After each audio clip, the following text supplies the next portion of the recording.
Morning प्यारे बच्चों exercise 2.3 से क्वेश्चन नंबर 5 ले रहे हैं। देखिए क्वेश्चन में क्या कहा बच्चों, सेली प्लांट्स 4 सैपलिंग इन अ रो इन हर गार्डन। यानी सेली ने 4 पौधे लगाए, यानी रोपे प्लांट किए, ठीक है ना। 4 पौधे एक रो में, है ना। ये जैसे मैंने यहाँ पर एक डायग्राम से बताया हुआ, ये रो आपके इस प्रकार से 1 2 3 4 प्लांट्स इसने अपने गार्डन में यहाँ पर उसने बोए हैं, ठीक है बच्चों। The distance between 2 adjacent sapling is 3/4 metre. यानी 2 पौधों जो बोए हुए जो 2 पौधे हैं, उन 2 पौधों के बीच की डिस्टेंस 3/4 है। एडजेसेंट मतलब जुड़े हुए, इन 2 पौधों के बीच की दूरी 3/4, इन 2 के बीच की दूरी भी 3/4, इन 2 के बीच की दूरी भी 3/4, है ना। तो क्या कहा, find the distance between first and the last. यानी यहाँ से यहाँ तक की इस पहले वाले पौधे और लास्ट वाले पौधे के बीच की टोटल डिस्टेंस कितनी है। तो जैसे मान लो ये x होता है बच्चों, तो x और x और x, कितना x हो जाएगा बच्चों, x x x। तो इसको अगर हम या तो x plus x plus x ऐसा भी लिख सकते हैं बच्चों। यहाँ पर देखिए मैं एक example, x plus x plus x, तो कितना x हो जाता है, 3x। तो 3 इंटू एक्स भी लिख सकते हैं या x प्लस एक्स ऐसा भी लिख सकते हैं। तो ऐसे ही x के प्लेस पर आपको 3/4 है, तो 3/4 3/4 3/4 कितनी बार है, 3 टाइम्स है। तो इसको भी मैं क्या लिख सकता हूँ, 3/4 देखो 3/4 प्लस 3/4 प्लस 3/4। तो मैं इसको लिख सकता हूँ 3 इंटू 3/4। जैसे मैंने x को लिखा, ऐसे ये प्लस क्या होता है, मल्टीप्लाई में चेंज हो जाता है। जितने टाइम सेम लाइक टर्म हो वो उसका मल्टीपल हो जाता है। तो ये 3 बार 3/4 है, तो 3 इंटू 3/4 इसको हम यहाँ लिख सकते हैं बच्चों, ठीक है बच्चों। तो नेक्स्ट स्टेप में हम आगे बढ़ते हैं। जैसा क्वेश्चन में उसने पूछा है, तो हमने यहाँ पर लिख दिया बच्चों, सेली प्लांट्स 4 सैपलिंग यानी इन अ रो। यानी सेली ने ये 4 पौधे एक रो में बोए हुए हैं, ठीक है ना, आपको दिखाई दे रहे हैं। And distance between 2 adjacent sapling 3/4। तो ये 3/4 है, ये भी 3/4 ही है। जैसा क्वेश्चन में दिया ऐसा ही नोट कर देना है आपको, इसमें कुछ विशेष नहीं है। अब आपसे पूछा क्या है, find the distance between first and last. तो ऐसा ही आपने लिख दिया, the distance between first and last. तो the distance between first and the last sapling is equal to क्या हो जाएगा। तो कितनी डिस्टेंस होगी बच्चों, यहाँ आपने देखा ना अभी, ये 1 2 3 टाइम्स हो गया ना 3/4 का। तो हम यहाँ लिख देंगे 3 इंटू 3/4 मीटर। और इसको चाहें तो हम सॉल्व करके आगे और लिख दिया, तो कितना हो जाएगा, 3 3 जा 9। ये 3/1 लिख सकते हो आगे जाकर, अब क्योंकि ये डिनोमीटर 1 हो जाएगा इसका, 3/9/4 मीटर। और इसको आप डिवाइड करके देख लो, यहाँ पर इसको मिक्स फ्रैक्शन में चेंज करना है, तो 9 में 4 से डिवाइड करेंगे तो 2 टाइम्स गया बच्चों, रिमाइंडर 1 बचा। तो मैंने आपको बताया था क्या करना है, जिससे भाग दे रहे हैं वो नीचे लिख दो, जो रिमाइंडर आ रहा है वो ऊपर लिख दो। तो ये जो बना ये आपका मिक्स फ्रैक्शन बन गया। तो आपका जो आंसर है वो क्या आ गया, यहाँ आंसर आ गया आपका 2 and 1/4, है ना, ये mix metre. This is the required answer. तो बहुत आसान क्वेश्चन है बच्चों। ओके, थैंक यू प्यारे बच्चों। क्वेश्चन नंबर 6 ले रहे हैं एक्सरसाइज 2.3 से। देखिए क्या कहा है, Deepika read a book for 1 and 3/4 hours.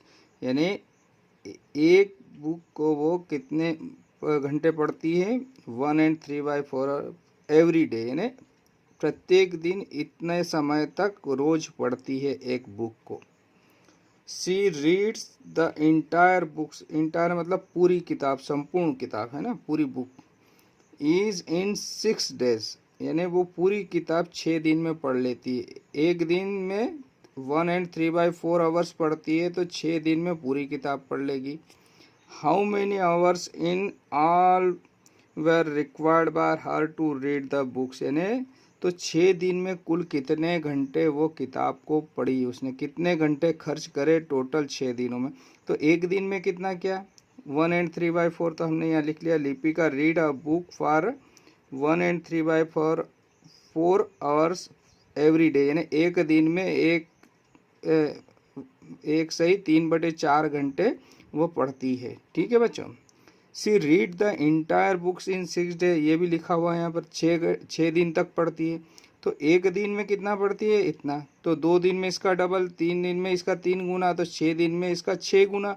तो हम लिख देंगे 6 × 1 and 3/4 आवर्स पढ़ेगी। तो total hours taken by her in 6 days, इतने घंटे।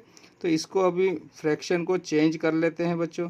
तो हमने क्या करा, इसको 6 × ये मिक्स को इम्प्रॉपर में चेंज किया, तो 4 × 1 + 3/4 है ना बच्चों। तो क्या हो जाएगा, ये 6 × 4 × 1 = 4 और 3 7/4 हो गया। अब देखो यहाँ इसको 6/1 लिख सकता हूँ, डिनोमीटर 1 किसी का भी कर सकते हैं हम। तो हमने क्या लिख दिया, इसको 6/1 लिख दिया इसको, और ये हो गया 7/4। अब ये 2 से कैंसिल हो रहा है, 2 2 = 4, 2 3 = 6। तो यहाँ नेक्स्ट स्टेप पे मिल गया आपको 3 × 7/2। तो ये हो गया 21/2। और 21/2 को अगर सॉल्व करते हैं बच्चों, तो 21 में 2 से डिवाइड किया तो कितना हो गया, 2 10 = 20 और 1 रिमाइंडर बचा। तो इसको मिक्स फ्रैक्शन में चेंज करेंगे तो क्या हो जाएगा बच्चों, ये मैंने बताया था, जिससे भाग दे रहे वो नीचे आ जाएगा और रिमाइंडर ऊपर चला जाएगा। तो आपका जो आंसर है वो क्या हो जाएगा, 10 and 1/2 आवर्स, है ना। इतने घंटे उसको पूरी किताब को पढ़ने में लगेगा बच्चों। ये आपका रिक्वायर्ड आंसर हो गया। कितने घंटे? 10 सही 1/2 है, 10 and 1/2 आवर्स, यानी 10.5 घंटे उसको पूरी किताब पढ़ने में लगेगा। कितने दिन में बच्चों? 6 डेज में। तो यहाँ पर आपका एक क्वेश्चन कंप्लीट हो गया बच्चों। बहुत आसान क्वेश्चन है। आपको एक दिन में इतना पड़ता है तो 6 दिन में 6 का मल्टीप्लाई करना है और इसको सिंप्लीफाई करना है आपको। तो आप कर सकते हैं आसानी से। Okay, thank you. देखिए बच्चों, क्वेश्चन नंबर 7 ले रहे हैं। बहुत आसान क्वेश्चन है, आप लोग सभी इसका यूज़ करते हैं हमारे डेली लाइफ से जुड़ा। A car runs 16 kilometre using 1 litre of petrol, यानी एक कार 1 लीटर पेट्रोल में 16 किलोमीटर दूरी तय कर लेती है। How much distance will it covered using 2 and 3/4 litre of patrols, यानी 1 लीटर में इतना चलती है तो 2 and 3/4 लीटर में कितना चलेगी। तो 1 लीटर में कितना चलती है, 16 किलोमीटर। आप सब लोग कार से जाते हैं, तो अगर हमने पेट्रोल डलवाया तो 1 लीटर में 16 किलोमीटर चल रही है, तो 2 लीटर में उसका डबल। तो ये 2 and 3/4 में, तो क्या करेंगे बच्चों, 2 and 3/4 का 16 में मल्टीप्लाई कर देंगे। आसान क्वेश्चन है। तो हमने यहाँ पर नोट कर लिया, इन 1 litre petrol car cover the distance 16 kilometre. So therefore in 2 and 3/4 litre petrol car cover the distance, तो क्या कर देंगे बच्चों, इसका जो है मल्टीप्लाई 16 में हो जाएगा। तो ये हो जाएगा 2 and 3/4 मल्टीप्लाई 16। ठीक है, इसको सॉल्व कर लेते हैं। तो पहले तो ये मिक्स फ्रैक्शन है, इसको इम्प्रॉपर में बदलेंगे तो क्या करेंगे, नीचे डिनोमीटर पहले लिख दिया करो तो आपकी गलती नहीं होगी। और 4 का 2 में मल्टीप्लाई करो और +3 ऐड कर दो उसमें, मल्टीप्लाई 16, तो 16/1 लिख दो। इसको भी डिनोमीटर 1 किसी का भी कर सकते हैं। तो यहाँ से नेक्स्ट स्टेप में कितना हो गया, 4 2 = 8 और 3 कितना हो गया, 11/4 मल्टीप्लाई 16/1। अब इसको सिंप्लीफाई कर देते, 4 1 = 4, 4 4 = 16। तो ये हो गया 44/1 मीन्स 44 किलोमीटर। ये आपका आंसर हो जाएगा। मतलब क्या हुआ बच्चों, 44 किलोमीटर क्या है ये, तो 44 किलोमीटर डिस्टेंस है, यानी वो कार 2 and 3/4 लीटर पेट्रोल में 44 किलोमीटर डिस्टेंस कवर कर लेगी। तो ये क्वेश्चन आपका यहाँ पर कंप्लीट होता है। Okay, thank you. प्यारे बच्चों, क्वेश्चन नंबर 8 ले रहे हैं एक्सरसाइज 2.3 से। बहुत आसान क्वेश्चन है और ये ऑब्जेक्टिव टाइप में आपसे पूछा जा सकता है एग्जाम में। तो देखिए क्या कहा है, provide the number in box, यानी आपको जो बॉक्स दिए इसमें आपको नंबर भरना है। तो नंबर भरने के लिए आपको इसको सॉल्व करके देखना पड़ेगा या आपको अनुमान लगाना पड़ेगा कि क्या लिखें आंसर कि आपका LHS और RHS इक्वल हो जाए। तो सच दैट 2/3 मल्टीप्लाई, यानी 2/3 में किस संख्या का मल्टीप्लाई करें तो 10/30 आ जाए। तो 2 में किसका मल्टीप्लाई करें तो 10 आ जाता है बच्चों। तो 2 का 10 में डिवाइड कर दो तब भी पता चल जाएगा, या 2 का टेबल बोलो तब भी पता चल जाएगा। तो 2 5 सा 10 होता है, या 2 से 10 को डिवाइड करते हैं तो 5 आता है।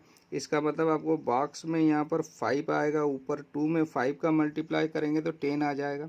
अच्छा, इसको भी 3 में किसका मल्टीप्लाई करेंगे 30, तो 3 10 जा 30 होता है। दूसरा इस 3 से 10 में डिवाइड करके देख लो तो 3 10 जा 30, यानी 10, यानी नीचे आपका 10 आएगा बच्चों। तो 5/10 आया बच्चों। तो रिक्वायर्ड आंसर हो जाएगा आपका 5/10, यानी इस बॉक्स में 5/10 लिखते हैं तो 2 5 जा 10, 3 10 जा 30। तो ये हमारा LHS और RHS इक्वल हो जाता है। नेक्स्ट इसमें पूछा है बच्चों सेकेंड वाला, the simplest form of the number obtain in box. In box यानी इस बॉक्स के अंदर जो उत्तर लिखा आपने उसका सिंपलेस्ट फॉर्म, यानी इसको और सॉल्व कर सकते हो तो क्या है, तो आपको जो बॉक्स में नंबर है वो 5/10 है और इसको आप सॉल्व कर सकते हो। सिंपलेस्ट यानी इन दोनों में किससे डिवाइड हो सकता है 5 से। तो 5 1 जा 5, 5 2 जा 10। तो आपका सिंपलेस्ट फॉर्म हो गया 1/2। तो third the simplest form of 5/10 is हो गया 1/2। ये आपका आंसर है बच्चों। नेक्स्ट इसी प्रकार से क्वेश्चन नंबर जो बी का फर्स्ट पार्ट है वो देखते हैं। क्या कहा है, provide the number in box, यानी इस बॉक्स में आपको नंबर भरना है वो इस प्रकार से कि LHS और RHS दोनों इक्वल हो जाए। तो सेम पैटर्न यही करना है बच्चों। तो इस 3 में किसका मल्टीप्लाई करें कि 24 हो जाए, तो 3 का टेबल बोल लो, है ना। तो 3 8 जा 24 होता है, या दूसरा तरीका 3 से 24 को डिवाइड कर दो तो 8 टाइम जाता है। तो दोनों ही तरीके से आप पता कर सकते हो कि 3 में 8 का मल्टीप्लाई करते तो 24 मिल जाता है। इसी प्रकार से 5 से 75 को डिवाइड कर दो, तो 5 से 75 को डिवाइड करेंगे तो ये 25 मिलेगा हमको। या तो देखिए बच्चों, नहीं ये है ना 15 मिलेगा बच्चों, कंफ्यूज हो गया हूँ मैं। तो 5 से 5 1 जा 5 और 5 5 जा 25, यानी 15 आएगा बच्चों। अगर डिवाइड करते हैं तो कितना आ गया 15 आएगा। तो आप यहाँ से डिवाइड करके पता कर सकते हो। तो 5 से 75 को भाग दिया तो 15 आया, यानी 15 5 जा 75। तो आपका जो रिक्वायर्ड आंसर हो जाएगा वो क्या हो जाएगा बच्चों 8/15। ठीक है बच्चों। नेक्स्ट इसमें सेकेंड वाला देखते हैं, the simplest form of the number obtain in box is, यानी जो 8/15 मिला आपको इस बॉक्स में, इसको और सिंपलेस्ट फॉर्म में लिख सकते हैं क्या। सिंपलेस्ट फॉर्म वो होता है जिसमें किसी 1 के अलावा किसी नंबर से डिवाइड नहीं कर सकते। तो इसमें सिर्फ 1 से डिवाइड कर सकते हैं, दूसरा नंबर डिवाइड, यानी इसमें कॉमन संख्या सिर्फ 1 हो। तो इसका मतलब ये सिंपलेस्ट फॉर्म है, इससे ज़्यादा इसको सॉल्व नहीं कर सकते। तो thus the simplest form of 8/15 is 8/15, यानी इसका सिंपलेस्ट फॉर्म भी यही है, इससे ज़्यादा इसको और सॉल्व नहीं कर सकते हैं बच्चों। तो यहाँ पर ये क्वेश्चन नंबर 8 कंप्लीट होता है बच्चों, है ना। और यहाँ 2.3 एक्सरसाइज भी आपकी कंप्लीट होती है। Okay, thank you, have a nice day.